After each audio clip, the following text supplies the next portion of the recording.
नमस्कार. मालिकेच्या आजच्या भागामध्ये आपल्याला खूपच छान असा ट्विस्ट पाहायला मिळणार आहे. अद्वैत आणि कला दोघं पण कामाच्या निमित्तानं एकत्र आलेले आहेत. ते एकत्र येत आहेत आणि त्याचबरोबर त्यांच्या बाबतीत काही चुका करत आहे. ती म्हणजे रोहिणी मुद्दाम होऊन या सर्व गोष्टी इकडे सरोजला नेऊन दाखवत आहे. सरोजला सांगत आहे की हे सगळं जे काही घडत आहे ते तू तुझ्या डोळ्यांनी बघ. आणि मग सेम तसंच घडतं. अद्वैत आणि कला दोघं जण आता नवीन ऑर्डर आलेली आहे आणि तो चिखल मळायचा आहे. तर ते चिखल मळायचं काम अद्वैत आणि कला दोघंही करत असतात. तर जेव्हा ते दोघं हे चिखल मळायचं काम करत असतात तेव्हा रोहिणी तिथं आलेली असते. यांचं नक्की काम काय करतात हे दोघं बघण्यासाठी. आणि नेमका तिला आयताच तो व्हिडिओ मिळतो. म्हणजे रोहिणीच्या हातात एक आयतच कुलीत मिळालेला आहे आणि रोहिणी त्या संधीचा फायदा घ्यायचं ठरवते. कारण ती नेहमी तेवढा मूर्खपणा करायला सरोजच्या मनात दुसरं कोणाविषयी काही भरवायचं असेल तर ती आघाडीवर असते आणि ते काम रोहिणी करायला घेते. तर रोहिणीने आता ठरवलेलं असतं त्याप्रमाणे ती सरोजला येऊन अद्वैत आणि कला एकमेकांचा हात हातात घेऊन जवळ आलेले आहेत आणि तो चिखल तुडवत आहेत हा व्हिडिओ आणून सरोजला दाखवते. सरोजला धक्का बसतो. तर नक्की आता सरोजला काय काय गोष्टी कळतायत. सरोजने आता बिझनेसमध्ये माघार घ्यायची आहे. घरी निवांत बसायचं ठरवलेलं आहे. हे सगळं का केलं जातंय आणि त्याचबरोबर रोहिणीचा डाव अद्वैत आणि कला दोघंही कशा प्रकारे उधळून लावणार आहेत हे आपल्याला या व्हिडिओमध्ये पाहायला मिळणार आहे. त्यासाठी हा व्हिडिओ शेवटपर्यंत पहा. त्याचबरोबर अशाच अपडेटसाठी चॅनलला सबस्क्राईब करा. चॅनलला सबस्क्राईब करणं हे विनामूल्य आहे आणि तुम्हाला असे सिरियलचे अपडेट्स चॅनलच्या आधी पाहायला मिळतील. म्हणजेच आपल्या TV वरती आपण जेव्हा पाहतो त्याच्या आधी.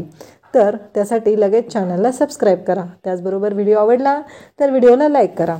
तर सरोज त्याचबरोबर आबा सर्वजण आता अद्वैत आणि कलाच्या रूममध्ये आलेले आहेत. कलाचा पाय मुरगळलेला आहे. सर्वजण धावत आलेले आहेत. अद्वैत कलाला विचारतो काय होतंय. तेव्हा कला म्हणते की हो.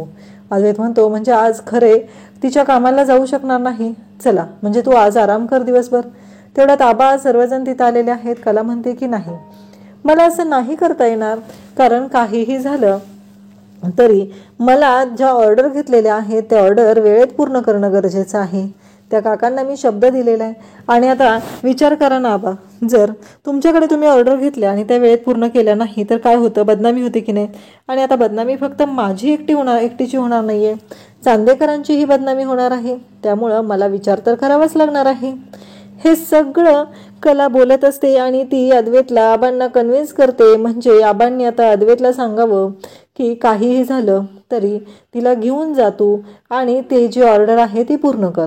तर आबा तेच सांगतात. अद्वैतला म्हणतात की आज दिवसभर तू सुनबाई बरोबर तिकडे जायचं आहे. तुझं काम पण तू तिकडेच घेऊन जायचं आहे.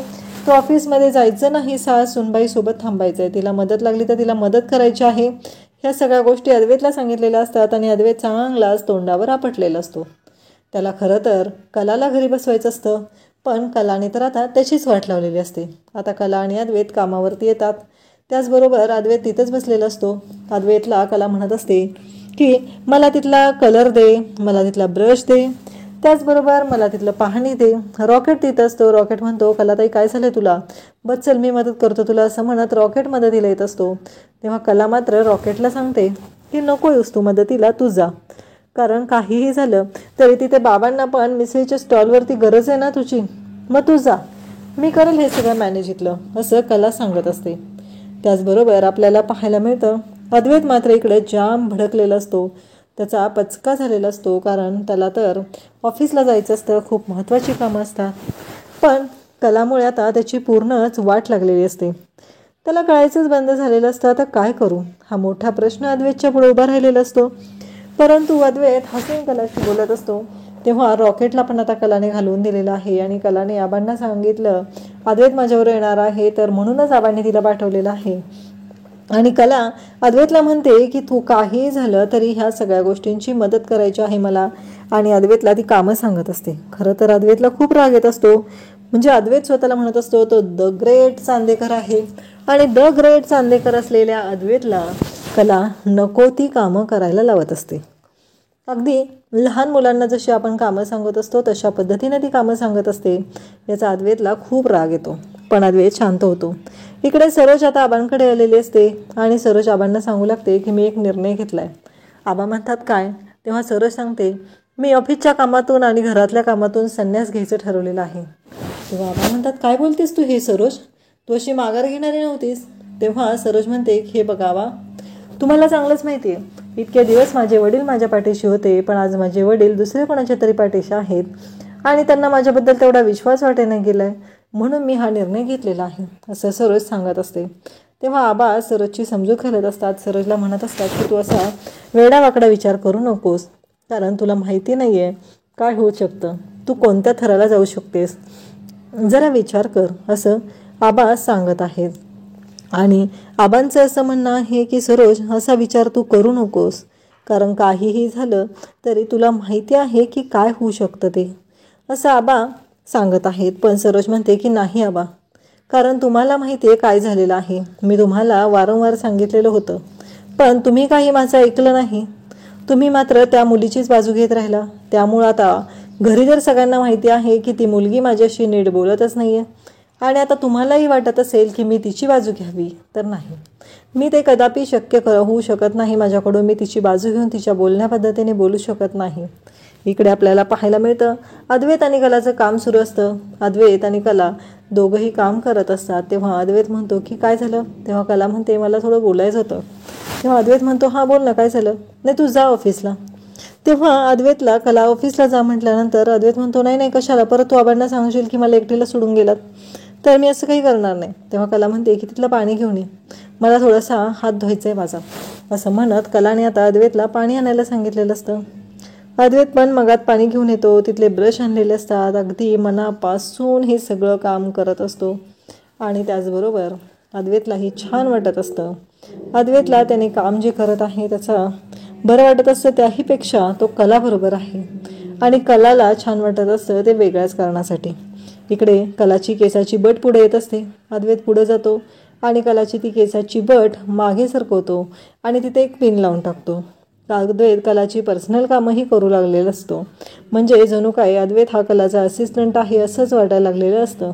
त्यानंतर आपल्याला पाहत आहे आणि त्यावेळेस कला अद्वैतला म्हणते की मला ना तुला एक व्हिडिओ दाखवायचा आहे चांदेकर, असं म्हणता क्षणी अद्वैत चट पडतो. अद्वैत म्हणतो कसला व्हिडिओ? तेव्हा कला म्हणते हां थांब दाखवते तुला, असं म्हणत अद्वैतला व्हिडिओ दाखवायला कला मोबाईल घेते आणि अद्वैतला तो व्हिडिओ दाखवू लागते. तेव्हा अद्वैतच्या शिट्ट्या वाजलेल्या असतात. त्याला कळायचं बंद झालेलं असतं की हे सगळं काय होऊन बसलंय, आपण काय ठरवलं होतं आणि काय झालेलं आहे, हा प्रश्न अद्वैत आणि कला या दोघांनाही पडलेला असतो. त्यानंतर आपल्याला पाहायला मिळतं की कला म्हणते की चांदेकर हा व्हिडिओ घे आणि बघ. मग मोबाईलमधला व्हिडिओ कला अद्वैतला दाखवते, ज्याच्यामध्ये स्पष्ट दिसत असतं की सुरुवातीला अद्वैतने तेलाच्या बॉटलमधलं तेल सांडलेलं आहे अगदी बाथरूमच्या समोर, त्याचबरोबर तिथे ड्रेसिंग टेबलच्या तिथं सगळीकडे त्याने ते तेल सांडलेलं आहे आणि कला ही त्यातून पडली पाहिजे असा त्याने प्लॅन केलेला असतो. इकडे कलाच्या फोनवर फोन आलेला असतो. मग अद्वैत आता तो फोन उचलतो आणि कलाला देऊ लागतो.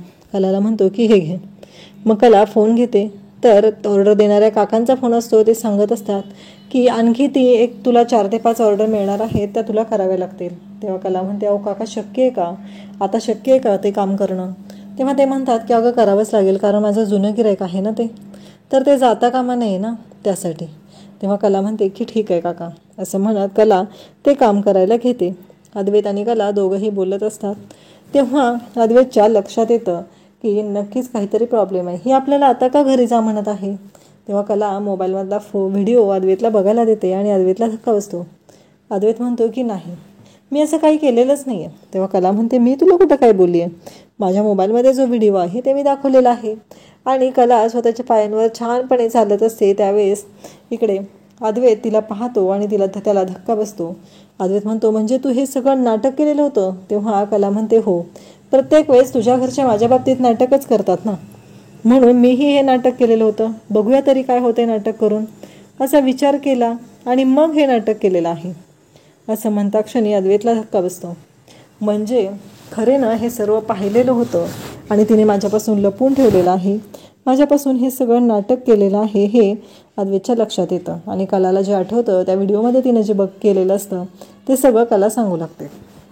तर कला आंघोळीला निघालेली असते तेव्हा अद्वैतचा एक गोंधळ झालेला असतो आणि कला ते पाहते. तेव्हा अद्वैत काय करणार आहे हे कलाच्या लक्षात आलेलं असतं. म्हणजे अद्वैतचा काय प्लॅन चालू आहे हे कलाने बारीच ओळखलेलं असतं. आणि कला मग अद्वैतला म्हणू लागते की हे बघ हा व्हिडिओ. जेव्हा अद्वैत तो व्हिडिओ बघतो, अद्वैत स्वतः बॉटलने तेल सांडत आहे आणि कलाने पडावी अशी देवाकडे प्रार्थना करत आहे. पण कला काही पडणार नाही, तर कला एकेकाला तिथं पाडायची तयारी करत असते. तर कला म्हणते की बघितला ना व्हिडिओ. तेव्हा अद्वैत चिडतो आणि म्हणतो का सांगितलं नाहीस आधी. तेव्हा कला म्हणते की काय सांगू मी तुला, तू कुठं मला बोलायची संधी देतोस कधी, त्यामुळं नाही सांगितलं असं कलाचं म्हणणं येतं. अद्वैतचं असं म्हणणं असतं की सांगायला हवं होतं. त्यानंतर आपल्याला पाहायला मिळतं की कला आणि अद्वैत एकमेकांशी बोलत आहेत. पुढची ऑर्डर पूर्ण करायची आहे, लंच ब्रेक होणार आहे, या सगळ्या गोष्टी तिथं घडणार असतात. कला मात्र अद्वैतला म्हणत असते की आता कळलं का तू काय केलेलं होतंस ते, आणि अद्वैतला चांगले जन्माची अद्दल घडवते. अशाच अपडेटसाठी चॅनलला सबस्क्राईब करा. थँक्यू.